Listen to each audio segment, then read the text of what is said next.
My name is Ben Domain, Managing Editor with WestfordCAT, and here's the October 20th edition of WestfordCAT News. Westford Academy on October 5th hosted the school's first regional marching band competition.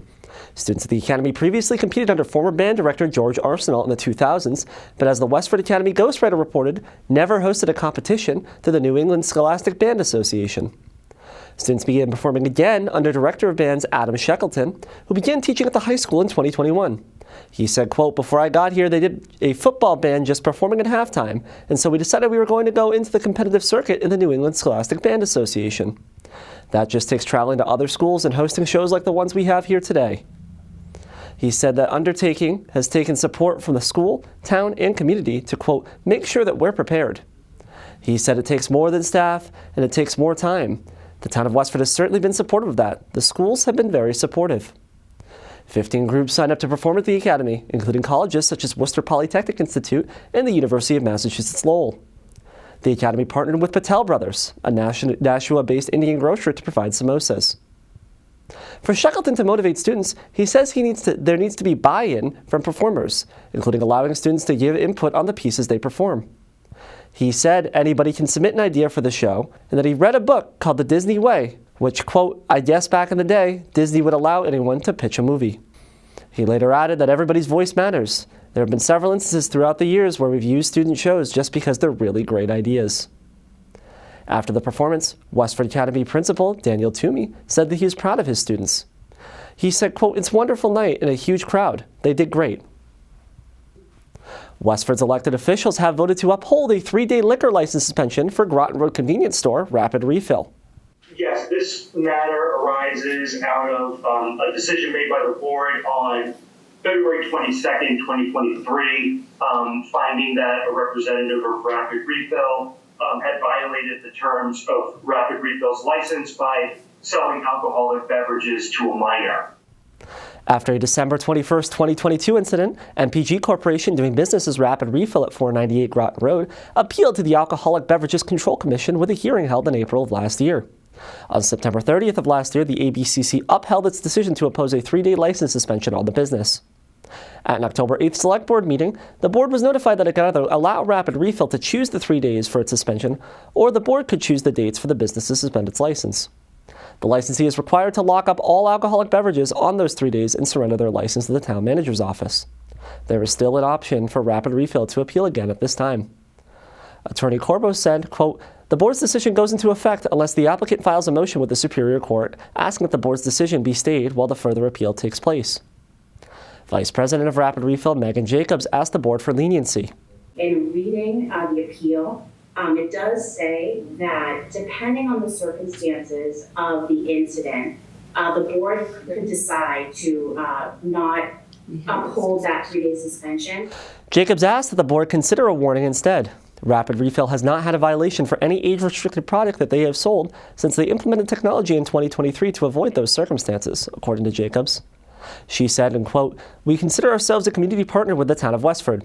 We've been doing business with you guys for a long time and just asking for a warning instead of a 3-day suspension."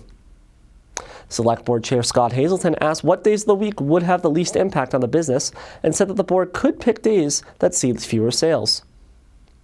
Board member Andrea Perriner-Sweet said that the board should impose a penalty. But the fact of the matter is you did have a violation, and it's always been the policy of this board when there's been a violation that we have imposed the penalty. The board unanimously voted to uphold the suspension. Dates for the suspension were not available at the time of reporting and will be served before the end of 2024. The Select Board last Tuesday thanked Sue Hanley for 17 years of service on the town's health board. Hanley's years of service include the COVID-19 pandemic, where local public health boards were tasked with interpreting state and federal guidelines on masking and physical distancing. The COVID years with all kinds of meetings, standards, listening to national, state directives, dealing with town citizens who didn't want to hear those state and town directives. I think we've sort of forgotten what it was like, especially those first few months of COVID, the fear that was in people's minds. Hanley served for 22 years as a nurse at Stony Brook Middle School until her retirement in 2022. She has also previously served as president of the Westford Youth Basketball Association and has been involved in community service for families in need. Hazelton said, quote, "You probably don't know she was behind the scenes raising money to meet the town's commitment to mental health counseling for several years. Sue is part of helping us understand mental health issues and safety issues in schools." Board member Andrea Perriner-Sweet also thanked Hanley for her service, who, among other things, was also recognized by the Massachusetts Commission on the Status of Women as one of the Commonwealth's heroines in 2021. An absolute advocate for social and emotional learning long before it became a priority in our school system. Sue's focus was always on the student, and she was passionate about making sure that their needs were met, whether those needs were physical, emotional, or otherwise. Hanley joked, noting that she was being, quote, fired from the board. Hanley said, quote, "I want people to know that we're leaving, not quitting the board. I'm actually being fired from the board because we're moving." In a bittersweet exchange, she said that she would be relocating to be closer to family near Boston and reflected on her tenure during the pandemic. The only thing I've ever done in this town or what I've strived to do, is to do what's best for the town. It's never, ever, ever been about me. And I think that's what was so painful during COVID, was there was a lot of misinformation and people that truly were unkind about what we were trying to do to keep this town safe. She said her favorite memory was working with other town boards.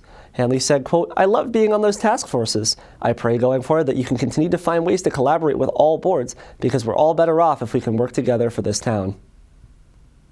In other town news, special town meeting will be held at Westford Academy on October 21st at 7 p.m. Registration begins at 5:30 p.m. Read more about what's on the warrant at westfordcat.org.